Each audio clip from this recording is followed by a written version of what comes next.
2번 거짓자. 이건 사실 설명할 필요가 없을 겁니다. 그냥 쉽게 생각하면은 우리의 참 그 양심, 우리의 참 양심, 그거는 참 자하고 나머지 우리 생각들 모든 것은 거짓자하다 생각하면 될 겁니다. 같이 한번 읽어볼게요. 우리 자신의 진실은 어쩔 수 없는 것이다. 무엇이 거기에 있든지 그것들은 모두 올라오고 되어 있다. 올라야 되었다는 게 뭐냐면 우리 기도할 때 조용히 잠심 상태로 들어가면은 모든 것이 올라온다. 저 잡념들이 또 오른다니, 분심이 또 오른, 그 모든 것들은 분심으로 올라온다는 이야기입니다. 종교적 회도의 열정적인 기간이 지나고 먼지들이 가라앉고 나면 우리의 낡은 유혹들이 다시 고개를 쳐든다. 우리가 정화된 것 같은데 사실은 정화된 것 같은데 삶이 바뀐 것 같은데 조금 있으면 똑같다는 이야기예요. 그게 예수님이 이야기하시던 같이 막 귀신이 떠나고 나서 또다시 들어와서 들어온다. 그러면 그 전에 우리가 어떻게 합니까? 하나님이 그 전에 하나님이 영으로 채워주시오. 바로 그런 준비가 우리가 돼야 한다. 두 줄 더 내려갔어요. 큰 싸움이란 하나님의 위로가 사라져갈 때 용기를 잃지 않도록 하는 것이다. 제가 처음 시간에 이야기 들은 것도 마찬가지예요. 이 기도를 하다가 보면은 한 달, 두 달 하다가 보면은 이거 뭐 별로 반응도 없고 그래서 시시껍질하게 생각 안 해버린다. 그래서 이 기도는 용기를 가지고 끝까지 나아가야 한다는 말씀을 드렸습니다. 마찬가지입니다. 그건 우리 싸움이다. 이건 누구하고 싸우느냐? 내 자신하고 싸움입니다. 왜? 그래서 하나님이 보편적으로 이렇게 기도하면 한 달 혹은 두세 달 안에 우리에게 정말 그 기쁨, 저 관상을 맛보게 해 주십니다. 그걸 우리는 뭐라고 하냐? 위로라고 그래요. 하나님이 어떤 사람 빠르면 몇 주 만에 혹은 한 달 혹은 두 달 이런 2, 3개월 적은 기간 내에 정말 나도 모르는 기도하다가 깜빡 잠드는 것 같이 그냥 한 시간, 언젠가 한 시간이 지나가 버렸어. 그리고 나면 기분이 막 좋아가지고 그냥 들떠는 것 같은 그런 마음이 올 때가 있습니다. 그걸 황홀경이라는 그런 황홀경이 올 때가 있는데 그때 너무너무 좋은데 한 2, 3일 하다가 길면 2, 3일 아니면 짧으면 하루 한 번 그 다음에 아무것도 없어져 버려요. 그러면은 이 상황을 모르면은 당황하게 돼요. 왜 내가 뭐 잘못했는가? 그래서 자기 잘못했는가라고 되돌아보고 고민하고 이렇게 그거 아닙니다. 하나님이 네가 기도하다가 보면 네가 기도 많이 하면 이렇게 된다.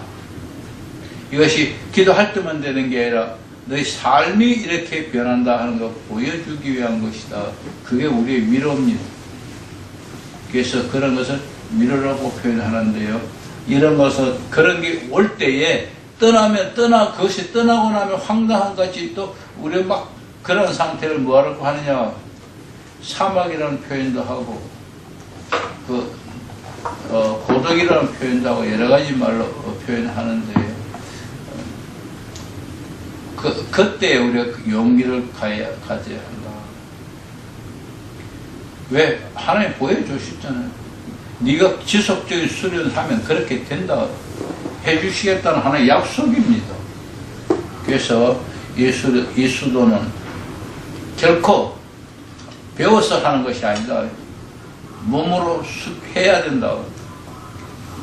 절대 이론으로는 그 하나님 관상이 이룰 수 없다. 몸으로 해야 한다. 그럼 왜 이론을 배우느냐? 수련하는 과정에서 절대 실수하지 않고 실패하지 않고 내가 영 분별을 잘 할 수 있기 위해서입니다.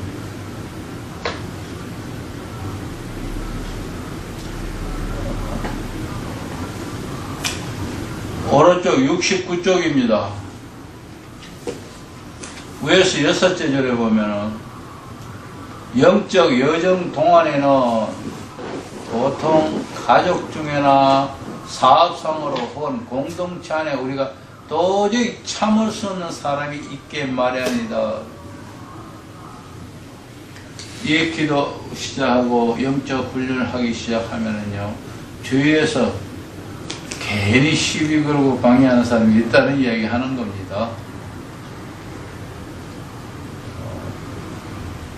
그럼 어떻게 해야 될까요? 그럼 어떻게 되느냐 보세요. 두 줄 내려가서 결국 나에게 가장 골칫거리를 보이는 그 사람이 실은 하나님께서 나에게 주신 가장 큰 선물일 수도 있다. 그분이 내 스승일 수도 있다. 그런 얘기.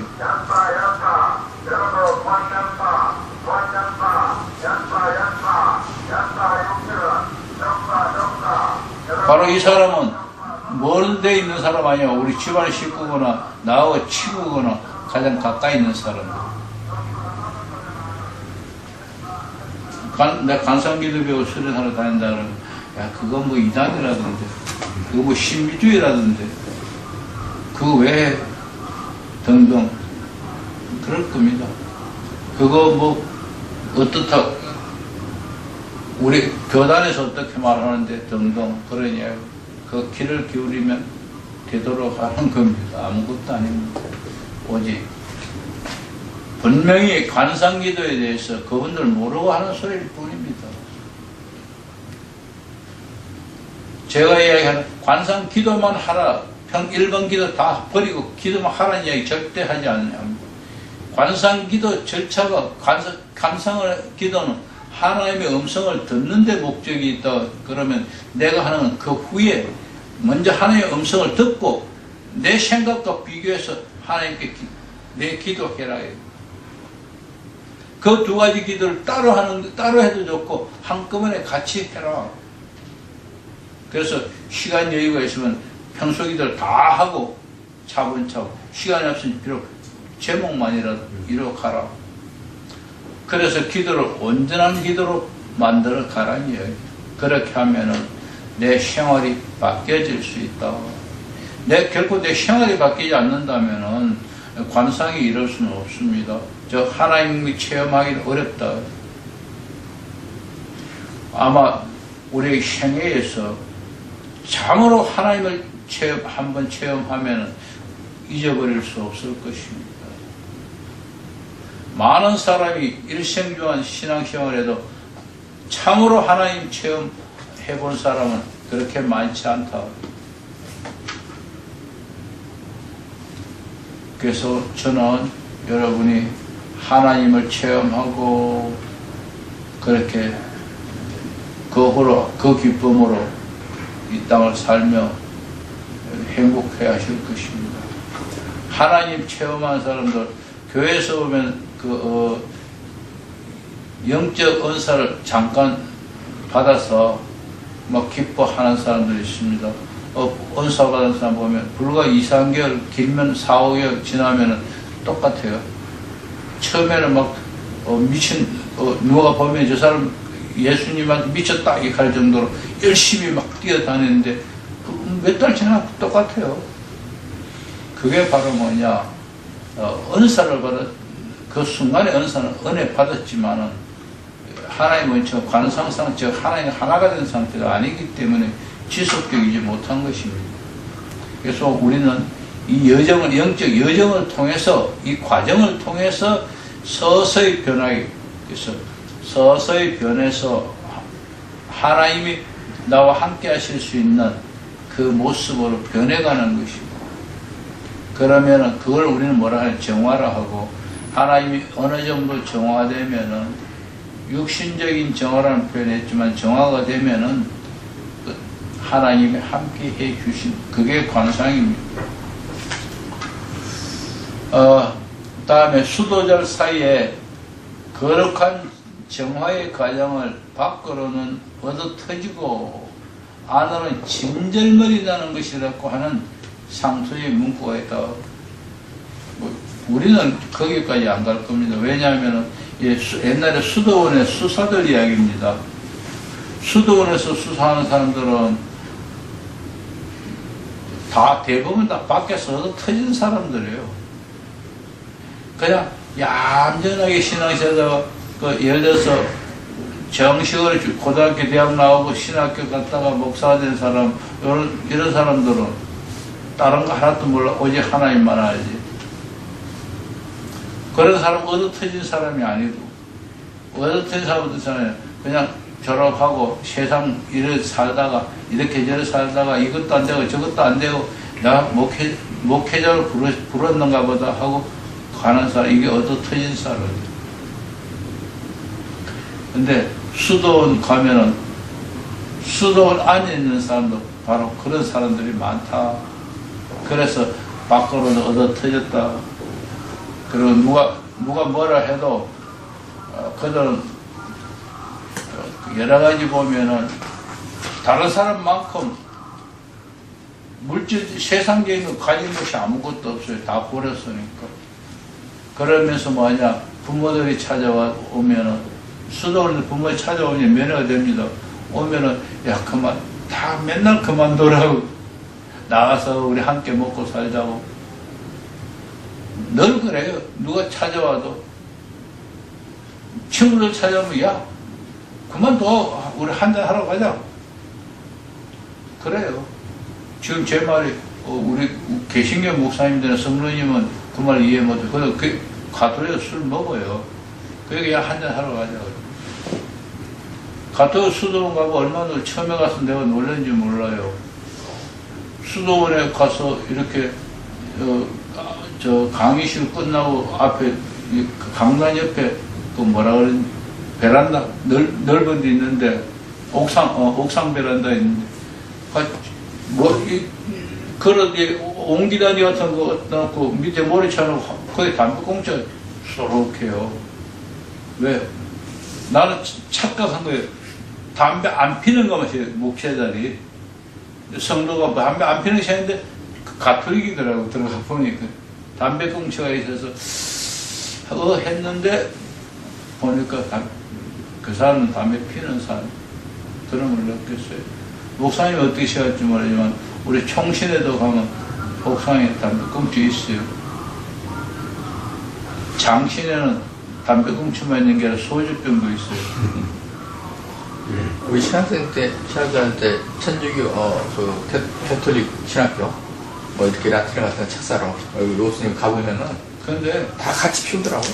신학생들. 그런데 그것이 많지 않아요, 그렇게. 혹시 한두 개씩 있는데, 그러니까 신학교 다닌다 해서 다 변화되는 사람 아니에요. 저 같은 경우는 학교 수업 피우고 이러진 않았지만, 끊지는 않았거든요. 왜? 유대로 얘가 끊을 만한 이유를 대라, 당시에는 그랬어요. 그게 뭐냐 하면은 자기 고집이고 아집이고 거짓자예요. 근데 제가 담배 끊어야 할 이유를 발견했거든요. 이유 발견한 그날 그 시간부터 끊었어요. 왜? 새벽에 조용히 기도하고 있는데 하나님의 성전, 다윗 성전이 눈에 보여요. 근데 성전이 막 황금으로 바짝바짝 나는데요. 너무 좋아했는데 나를 쳐다보니까 내 속에 니코틴으로 탁 채워놨어요. 그래서 내 몸은 하나님의 성전이라고 그랬는데 다윗은 황금으로 했는데 나는 황금은 못할지언정 내 성전 니코틴으로 채웠구나. 이거 제거해야겠다. 그래서 내가 담배 끊어야겠다. 왜? 이 성전, 하나님의 성전, 내가 하나님을 니코틴을 지금 가두고 있다 이거예요. 그래서 올라가서 담배 딱 해가 버리고 나이타 버리고 그날부터 지금까지 담배 끊은 거예요. 이유 발견하면 끊는데 그렇게 고집이 셌어요. 제가요 좀. 하긴 뭐 목회자들 중에 고집 안 센 사람 하나도 없을 거예요. 나름대로 고집이 다 있어요. 하나님 그런 사람 써요. 왜? 고집 없는 사람을 목회자, 즉 변함이 많은 사람 조금 고생되면 나 안 해. 고집이 있고 강단에 있는 사람들로 써야만 하나님이 목회자를 변함없이 사용할 수 있어요.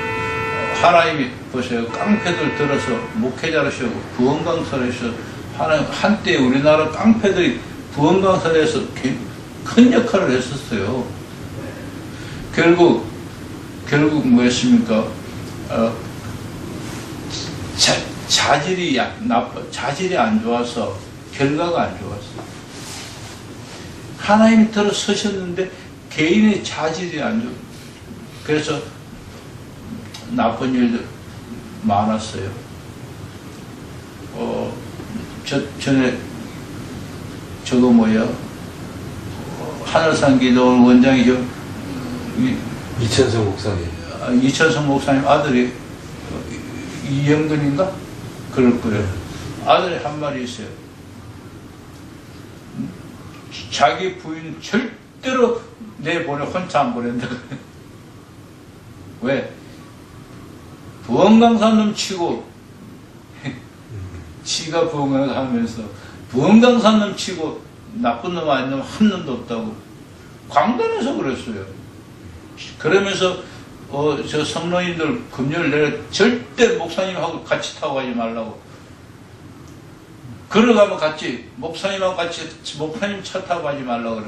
그렇게 금요일 내리면 되면 그렇게 강조했어요.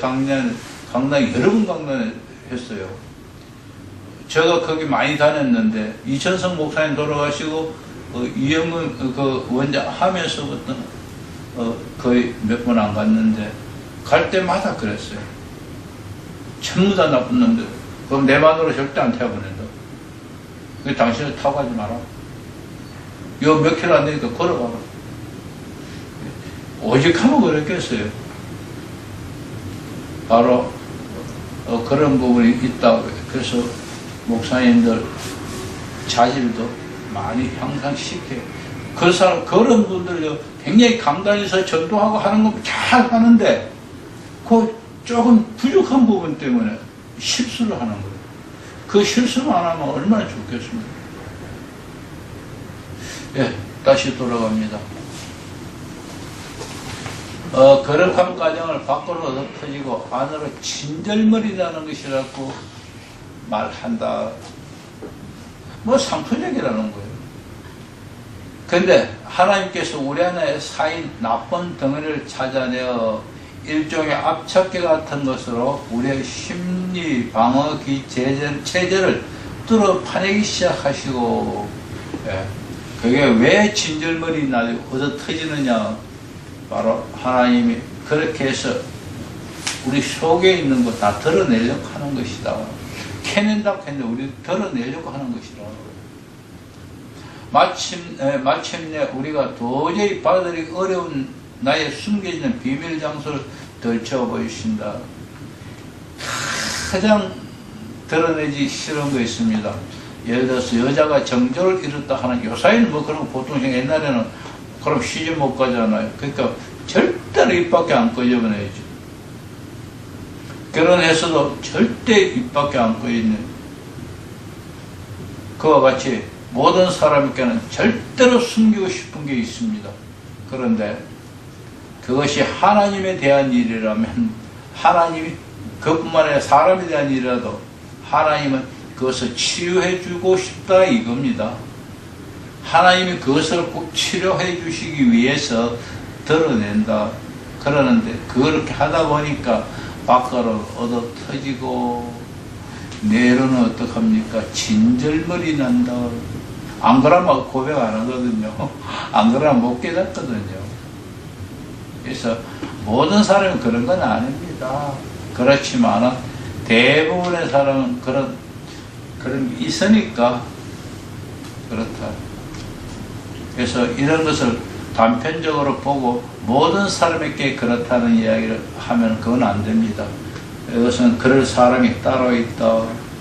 이것은 정화해 중에서도 영적 정화라 그렇게 표현해야 될 것이다. 이 과정이 끝나면은 하나님 모든 치유 다 끝나고 함께 하신다. 그 밑에 보면은 사실 이것은 하나님과의 관계를 새로운 깊이로 가지렸고 우리는 초대다. 그래서 성도는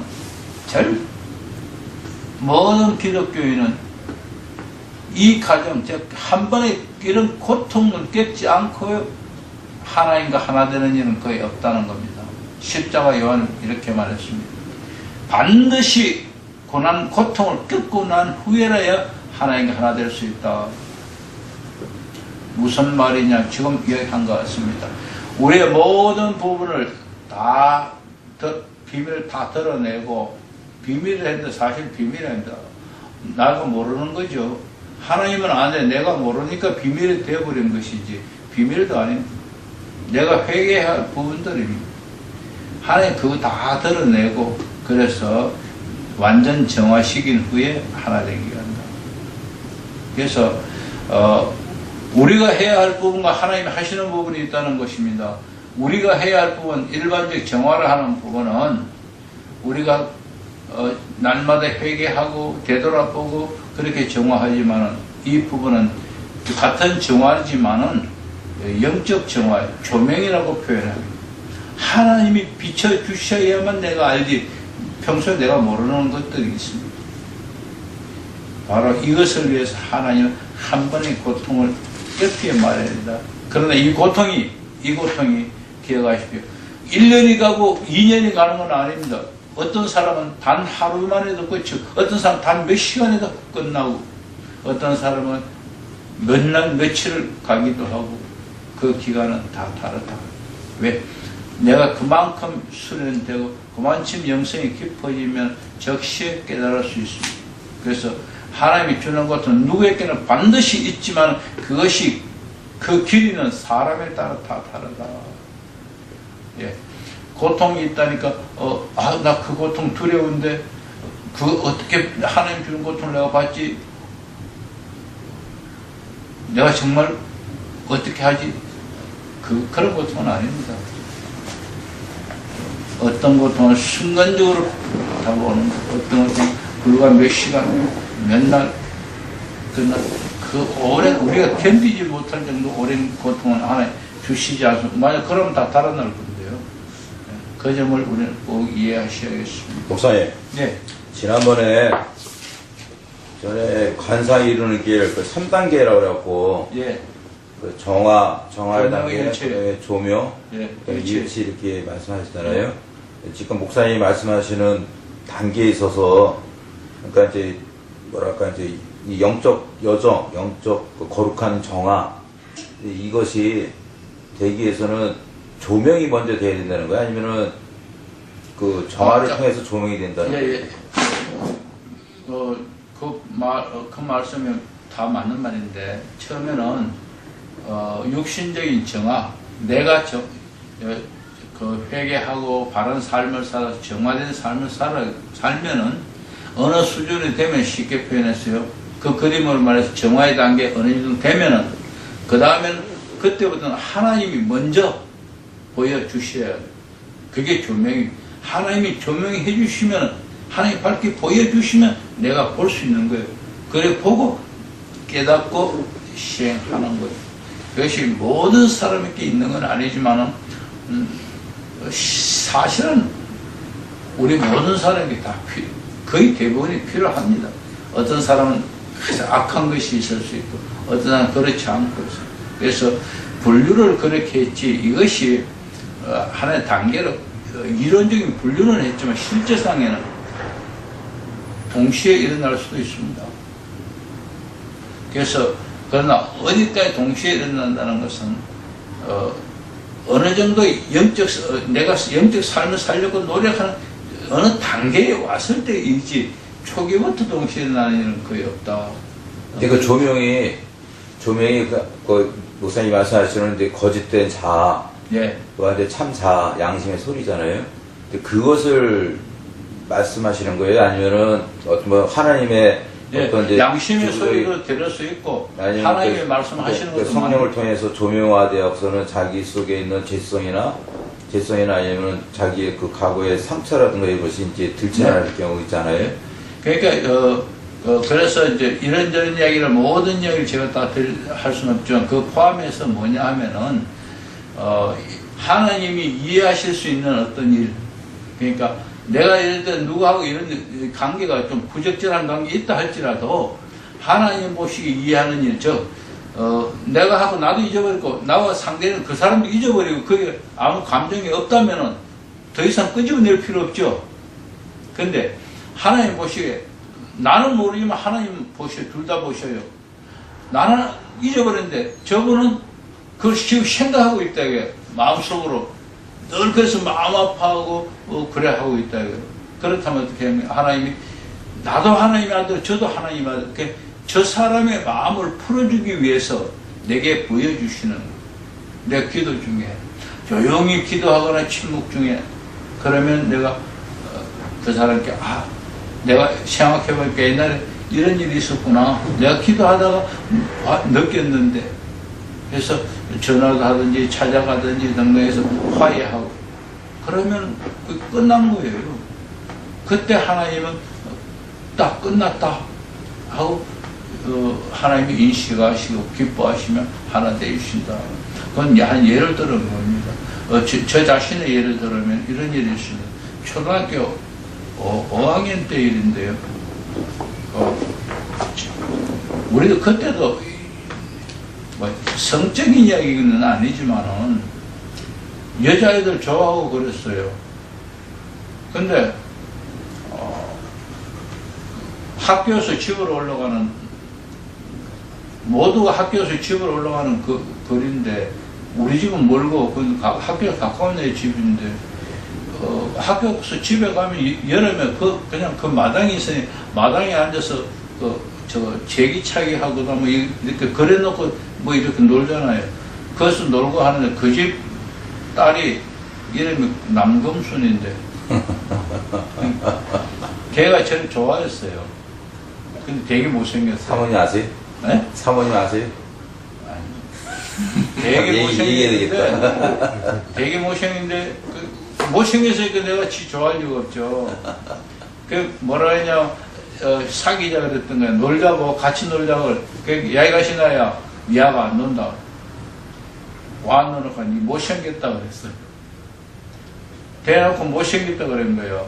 근데 그 말이 상처가 돼가 나이가 70이 돼도 그걸 기억하고 있는 거예요. 한 4, 5년 전에 만났어요. 졸업하고 처음 만났어요. 초등학교 졸업하고. 왜 서울에 지금 지금은 7명이 둘이 죽고 7명이 지금 모이는데 어느 날 모임에 가니까 1년에 4번 모여요. 석 달에 한 번씩 모이니까 가니까 이렇게 자리가 한 군데 딱 비어놨어. 다 둘러 앉았는데 자리가 하는데 거기밖에 앉을 데가 없잖아요. 남궁순 여사님 딱 옆에다 빼놓고 그 옆에 앉아놓은 거예요. 비어놓은 거예요. 그래서 지금 뭐 내가 이쁘고 안 이쁘고 찾아요. 그런 거 없지요. 그러니까 그냥 가서 야 왔다 하고 하니까 당연히 그거 앉았죠. 앉으니까 이 새끼들이 뭐라 하지 실실실 웃으면서 그러는 거예요. 저희들끼리 그 이야기를 한 거야. 그래서 오늘 나 한번 걸려주려고 했던 거예요. 그러면서 뭐 생각도 못했는데 야 니 금승이 좋아하냐? 왜 금승이 옆에 앉았냐? 이라고 그래서 난 또 짓궂게 그래 좋아한다라고 아는 거예요. 네. 초등학생들이라서 그냥 그렇게도 안고 그렇게 했어요. 그랬더니 막 박수를 치고 뭐라고 근데 뭔가 이상한 거예요 조금. 야 근데 오늘 이거 뭐냐 이랬더니 네 옛날에 금수이 못생겼다고 친구 안 한다 그랬다고. 근데 기억이 안 나는 거예요. 나도 기억이 그렇게 해도 기억이 안 나요. 근데 가르쳐 깨우쳐줘서 알았어요. 그래서 그 자리에서 야 미안하다. 그렇죠. 어떻게 미안하다. 나 무릎을 꿇을까 꿇어앉아 어쩌할까 그랬더니 됐다 그래. 됐다 그래.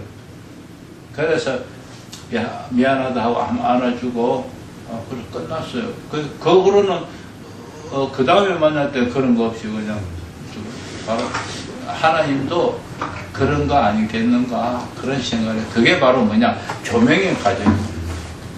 적든 크든 그런 게 조명의 과정. 그래서 조명의 과정에서는 큰 거는 거의 없다 생각이 들어요. 큰 거는 대부분은 큰 거는 우리가 깨닫기 때문에 정화의 과정에서 다 해결된다. 조명의 과정 그런 것이 바로 그것이 여러 가지로 이제 확대해 나가다가 목사님 이야기하신 것 같이 그런 일도 포함되겠죠.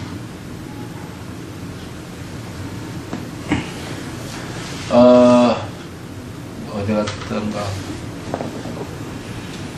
사실에서 하나님 관계 새로운 깊이로 가지라고 부르신 초대이다. 그 다음에요. 우리가 하나님의 고귀한 말씀에 응답하려면 같이 봅니다. 비움과 치유가 많이 일어나야 한다. 거짓자의 잡음이 너무 높으면 하나님 생명이 온전히 우리 안에 들어오지 못하며 우리가 하나님의 목소리를 알아들을 수 없다. 그러니까 우리 속에 우리는 잠심 속을 들어가야만 저 마음이 조용히 차분한 그런 속에 들어가야만 하나님의 음성을 세미한 음성을 들을 수 있는데 분심이 많아지면 도저히 그렇게 할 수 없다. 그런 이야기입니다. 그것이 분심을 우리나 이런 모든 것을 우리 거짓자라고 표현하고 있고요. 이것이 치유가 되어야 한다. 이 비움과 치유라는 표현을 했습니다. 그것이 비워지고 그것이 치유되어야 한다.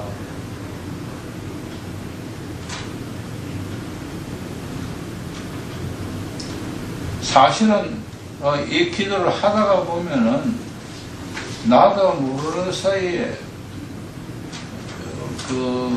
많이 비워지고 치유되는 걸 보게 됩니다. 저도 성질이 또 보통 성질이 아니었거든요. 어느 정도냐 하면 동생들이 젊을 때는 그랬어요. 난 지금은 나를 그 기간 후에는 하니 동생들이 말한다고 뭘 하는데 칼로 집어 던져가지고 다행히 몸에는 안 찍혔는데요. 그게 늘 후회해요. 만약에 몸이 찔렸으면 어떡할까 생각하는데 그런 일도 있었어요. 그냥 확 해버려요.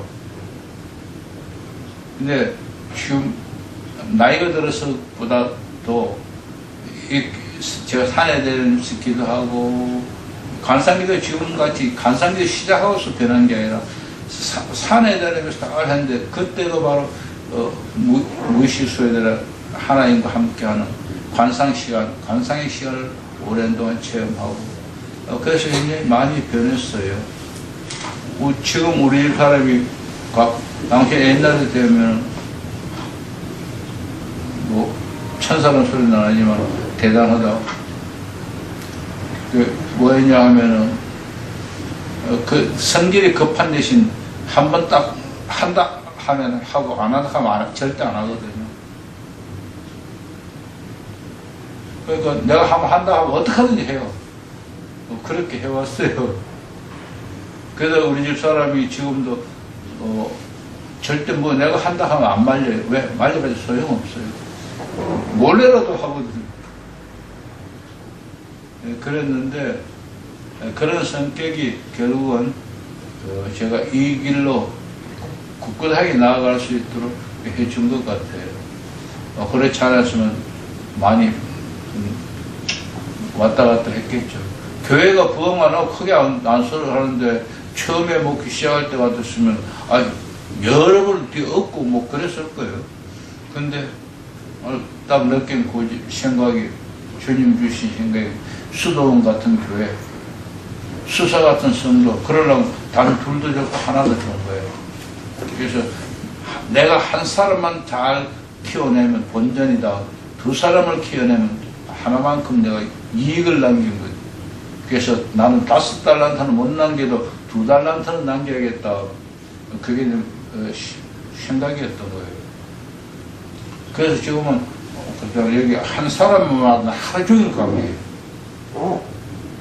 왜? 그 한 사람을 위해서. 그 목사님처럼 40일씩을 10번을 해야 되는 거 아니에요? 예? 목사님처럼 금식을. 금식을 40일씩을 10번을 해야 될 거 아니에요?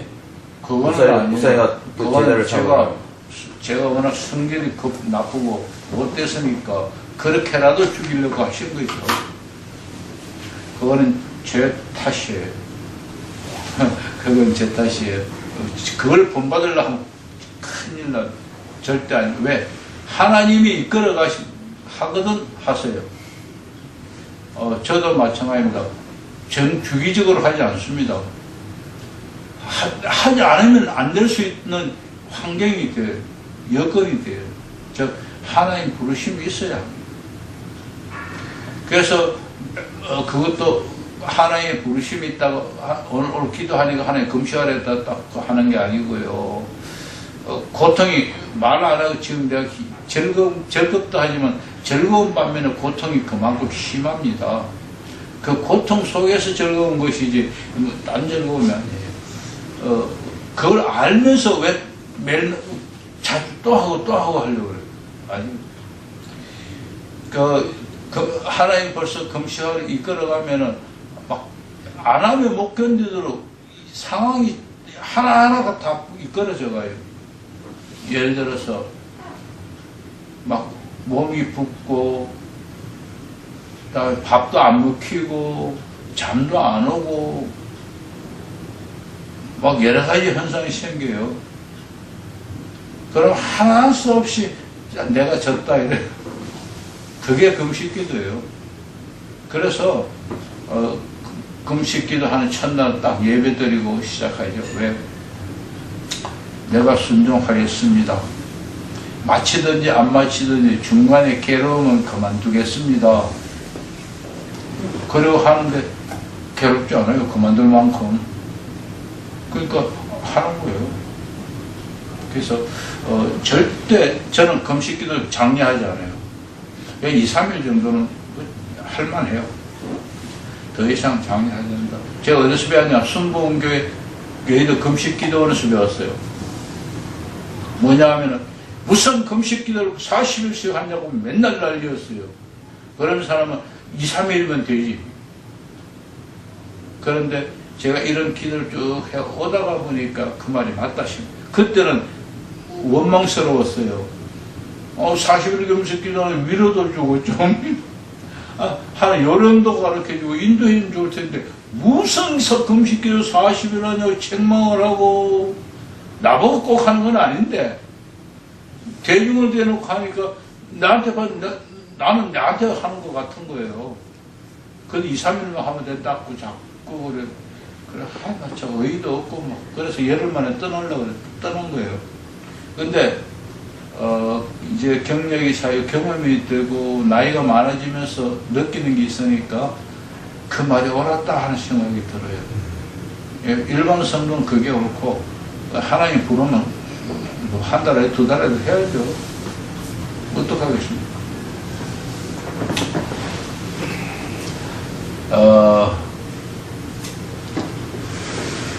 우리의 영적 여정을 시작하면은 이제 위에 말씀대로 순종해서 여정을 시작하면 하나님은 완전히 우리 편이 되신다.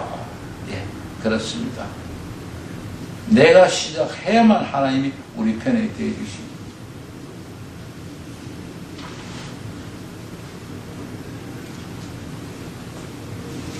두 줄 내려가서 무의식의 정화는 여정의 매우 중요한 부분이다.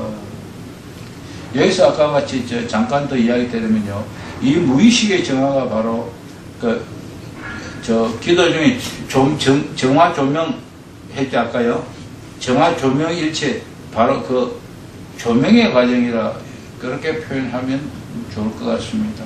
무의식의 정화는 여정의 매우 중요한 부분이다. 우리가 복음의 가치를 받아들이기로 한다 해도 3세에 단단히 박히고 이성의 연령에 달했을 때 굳어버린 무의식적인 동기에는 그것이 미치지 못한다. 우리 기도한다 해서 그 모든 육신적인 이런 정화는 다 하면서 하지만 영적인 부분 깊은 것까지 다 우리 못한다. 그럼 어떻게 하냐? 하나님 우리 편이니까 하나님이 도와주시고 깨우쳐 주신다는 이야기입니다. 그래서 우리 하나님 깨우쳐 주지 않아서 못하는 건 어쩔 수 없어요. 그건 내 책임 아니야. 하나님 책임입니다. 안 깨우쳐 줘서 못하는 건 어떡합니까? 왜 내가 어릴 때 일어났던 거 정수가 내 속에 있어도 그게 원인이 어디 있는지 내가 모르는데. 다음 페이지 70쪽입니다.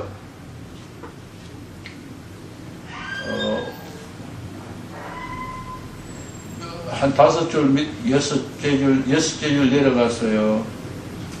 6줄 끝에 보면 하나님의 치유가 절망적으로 필요하다고 느끼는 경험은 우리가 그분의 무한하신 자비를 경험하게 하는 척도 자이다. 하나님의 자비를 더 깊이 경험할수록 우리도 다른 사람에 대해 더 많은 동정심을 갖게 된다. 우리가 하나님 은혜를 받아야 다른 사람을 사랑할 수 있다. 그냥 내가 이웃을 사랑하려고 하면은 결코 사랑되지도 않지만은 그것이 오래 가지도 못하고 다음에 한 가지 나가 이만큼 해줬는데 너는 왜 그래 하는 그런 감정이 생기기 때문입니다. 그래서 하나님이 은혜를 베풀고 하나님이 사랑받고 하나님의 사랑을 받은 사람, 이웃 사랑, 하나님의 사랑으로 사랑하기 때문에 나는 하나님 받은 거 내한테 사랑하는 거다. 그러므로 그 사람의 반응이 어떻든 관심이 없다. 관심 가질 필요도 없고요. 그런 이야기입니다. 그 다음에 그리스도를 따르는 작업은 우리 안에 무엇이 잘못되어 있는지 잘 알고 있는 정신병 치료자와 일하는 것과 같다. 정신병 치료한다. 우리가 정신병자라는 이야기 하는 거 아닙니다. 정신병 치료자와 같이 일하는 것 같다. 그만큼 정서적 문제에 접근하고 있는 것이죠. 예수님을 따르는 작업은 내 안에 뭐가 잘못되어 있는지 아까도 이야기했던 그겁니다. 회개하라는 방향을 전환하라고. 우리 안에 무엇이 잘못되어 있는지 잘 알고 있는 그 정신병 치료자는 어떡합니까? 그 사람 본인을 모르는데 치료자는 그 사람을 알고 있다 이거예요. 무슨 말인지 이해가십니까? 그래서 그 사람이 대화하면서 그 사람의 과거를 캐보고 이런저렇게 해봐서 이러니까 치료인다. 치료자와 같이 하나님이 그 치료자라는 얘기예요. 다음 쭉 내려가면은요, 석줄내는 그거는 우리의 마지막으로 남은 소유욕. 이제 본격적으로 하는 이야기는 되네요. 소유욕에 매달려 있을 때 때로는 다른 사람들을 시켜 그것을 나에게 주지 않겠니 하고 말씀하십니다. 하나님 내게 줘라. 니만 가질 게 아니고 내게 줘라. 그것이 돈이면은 더 안 주려고 그러겠죠. 명예면 어떻습니까? 내 건강이면 어떡할까요? 근데 하나님 건강하셔가지고 않을 거예요. 왜 생명을 중요시 여기시는 하나님. 다음에서는 모세는 하나님이 자기 백성을 단련시키는 것을 독수리가 그 새끼를 굴리는 것을 비유했다. 독수리가 새끼 훈련을 어떻게 시킨다 그럽니까? 목사님도 설교에 많이 사용하잖아요. 유대인 교육까지 시키네. 예? 유대인 교육. 새끼를 낭떠러지 집을 지어놓고 거기서 새끼를 밀어내버려요. 밀어내면 낭떠러지 높은 곳에 떨어지면서 새끼를 파닥 하니까 날개가 힘이 생겨요. 나는 힘이 생기. 그러면 어미는 얼른 내려가 밑에 바닥에 부근에 가서 받아서 등에 업고 집에 올라와서 수고했다고 먹이 주고, 그럼 한 번 하고 끝나네 또 밀어 던지는. 그럼 높은 곳에서 내려 떨어지는 동안에, 안 떨어지는 막 발버둥 치는 동안에 날개에 힘이 생겨. 그래서 강한 날개가 되는 거예요. 그것이 독수리가 새끼를 훈련하는 방법. 지금 여기서 뭐라고 하고 있냐. 하나님도 우리를 그렇게 훈련한다는 이야기를 지금 하고 있는 모습입니다. 오른쪽 페이지 넘어갑니다. 71쪽입니다. 스라린 정서에 있는데 거기에서 석줄 올라가면은 우리의 행동 동기가 자아 중심으로부터 나와서 하나님의 사랑 안에서 작용하도록 하나님께 자신을 내어드리는 것은 변형하는 일치로 부르신 하나님께 응답하는 것이다. 우리 자신을 내어드려요. 그래야만 하나님이 어미 독수리가 새끼를 밀어떨어서 훈련시키듯 우리가 하나님께 맡기지 않으면 하나님 우리를 훈련시킬 수가 없습니다. 그래서 우리는 모든 것을 하나님께 맡기고 그분께 내어드리면은 하나님은 하나님의 방법으로, 독수리는 독수리의 방법으로 훈련, 하나님은 하나님의 방법으로, 우리는 독수리 훈련시키는 것을 그 과정을 이야기하는 것이지 우리를 높은 곳에 올려서 그렇게 떨어뜨린다는 이야기는 아닙니다. 하나님은 하나님의 방법으로 우리를 변형시켜 주십니다.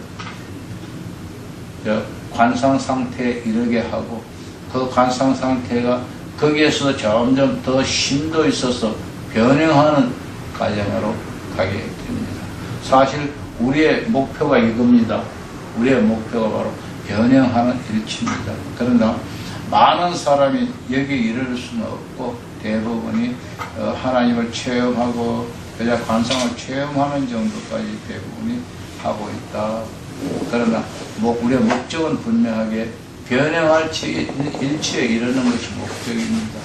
그러나 그 기초 단계에서는 기도 도중에 하나님을 체험하는 것이 목표다. 다음은 스라린 정수.